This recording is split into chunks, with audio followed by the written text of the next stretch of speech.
Hi, welcome to Closet Coaching. So, you know how we've often heard the message, I'm sure we've all gotten it at some point, of like eating slowly, eating mindfully. And it's been probably, at least in my experience, it's always been like this technique to eat less, to like let my body fill up faster and feel the fullness sooner and to be more mindful in this whole thing. And that never worked for me. I mean, it just never stuck.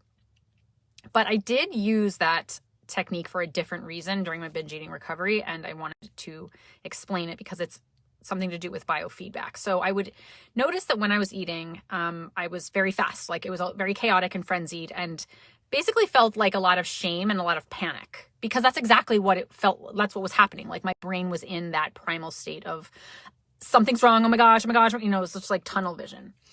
And when I was in recovery, I started practicing, as much as I could remember, the art of just slowing down. And I could eat as much as I want. The point wasn't to eat less. It was full on the same amount of food, but it was just going through the motions a little bit slower. So like watching my hand just like reach into the bag more slowly and chew more slowly, because the biofeedback of that is that your body, when it is moving more slowly and in a more regulated way, understands that there's nothing in our outside environment that's a problem. We're not actually threatened. We're not actually afraid. We're not actually panicked, chaotic, or frenzied.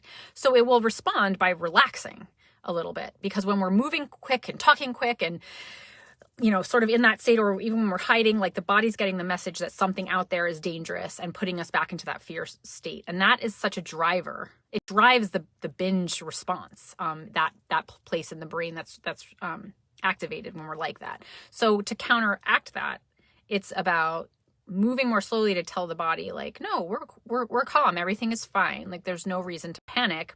And this allows us to be able to use more of our brain, like our whole brain, which can invite more self-compassion and more reason and just sort of like a regulated state. And it wasn't, once again, it was not about eating less, because if you told me it was about eating less, I wouldn't have done it. But it was just about finding some way to be more calm and present and conscious during the eating process by simply moving slower and getting the biofeedback to tell my body that we were, in fact, calm. So I always ask my clients to try that one as often as you remember to do it, or as often as it feels possible for you, to start to teach the body that kind of flexibility.